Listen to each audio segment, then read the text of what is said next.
ICC की नई test ranking आई, मोहम्मद सिराज ने तबाही मचाई। नंबर 1 हो गए मियां भाई। जी हां, भारत ने 5 टेस्ट मैचों की सीरीज इंग्लैंड के खिलाफ 2-2 से बराबरी पर छुड़ा ली है और इस पूरी सीरीज में भारतीय खिलाड़ियों का प्रदर्शन बहुत बेजोड़ रहा है और इस बेजोड़ प्रदर्शन का पूरा फायदा भारतीय खिलाड़ियों को आईसीसी की सबसे ताजा जारी टेस्ट रैंकिंग में हुआ है। जी हां, इनमें से कई सारे खिलाड़ियों ने कई पायदान की छलांग लगाई है। हालांकि कुछ खिलाड़ियों को नुकसान भी हुआ है और वो अपने स्थान से नीचे लुढ़क गए हैं।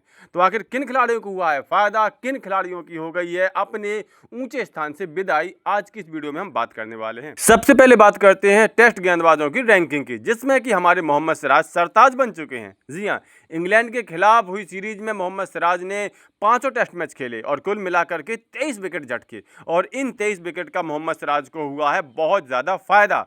उनको सीधा सीधा 12 पायदान का फायदा हुआ है, क्योंकि इस सीरीज से पहले वो 27वें नंबर पर थे, लेकिन अब वो 15वें नंबर पर पहुंच चुके हैं। यानी टॉप 20 में उनकी धमाकेदार एंट्री हो चुकी है। इसके बाद अगर हम बल्लेबाजों की टेस्ट रैंकिंग देखें तो यशस्वी जायसवाल को बेहद ज्यादा फायदा हुआ है। उन्होंने आखिरी टेस्ट मैच में जो शतक लगाया है उसका उन्हें स्पेशल फायदा मिला है और इससे उनकी रैंकिंग भी बढ़ी है। अब वो टेस्ट रैंकिंग में टॉप 5 बल्लेबाजों में शामिल हो चुके हैं और 5वें नंबर पर आ चुके हैं। इस पूरी सीरीज की बात करें तो यशस्वी जायसवाल ने कुल 2 शतक लगाए और 400 से ज्यादा रन बनाए, जिसका उन्हें भरपूर फायदा मिला है और वो दुनिया की टॉप 5 बल्लेबाजों में शामिल हो चुके हैं। हालांकि 5वां टेस्ट में चोट की वजह से ना खेलने की वजह से ऋषभ पंत को बहुत नुकसान हुआ है और वो 7 नंबर से लुढ़क करके अब नंबर 8 पर पहुंच चुके हैं।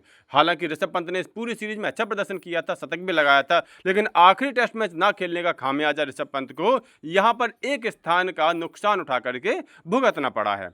बात करें शुभमन गिल की तो इस पूरी सीरीज में शुभमन गिल का बल्ला जोरदार तरीके से गरजा, 750 से ज्यादा रन बनाए, 4 शतक लगाए, लेकिन इसके बावजूद आखिरी टेस्ट मैच में अच्छा प्रदर्शन न करने की वजह से वो टॉप 10 से बाहर हो गए हैं। उनको नुकसान उठाना पड़ा है और अब वो नंबर 13 पर टेस्ट बल्लेबाजों की रैंकिंग में आ चुके हैं। लेकिन अगर हम गेंदबाजों में जसप्रीत बुमराह की बात करें तो जसप्रीत बुमराह को शीर्ष स्थान से डिगाने वाला फिलहाल तो कोई दूसरा गेंदबाज नजर ही नहीं आता है। अभी हमारे जस्सी भाई ही टॉप पर बने हुए हैं। रविंद्र जडेजा ने हालांकि इस पूरी सीरीज में अपने बल्ले से कमाल का प्रदर्शन किया है, 500 से ज्यादा रन बनाए हैं, शतक भी लगाया है, लेकिन गेंदबाजी में उन्होंने कुछ खास प्रदर्शन नहीं किया है। गेंदबाजी उनकी पूरी तरह से असरहीन रही है, कुछ ज्यादा विकेट भी नहीं मिले हैं, जिसका खामियाजा उनको गेंदबाजों की टेस्ट रैंकिंग में उठाना पड़ा है और अब वो टॉप 10 से बाहर हो चुके हैं और अब रविंद्र जडेजा टेस्ट गेंदबाजों की रैंकिंग में 70वें नंबर पर लुढ़क चुके हैं। तो यहाँ देखा आपने नई जारी ताजा टेस्ट रैंकिंग में कई सारे खिलाड़ियों को फायदा हुआ है, कई खिलाड़ियों को नुकसान हुआ है।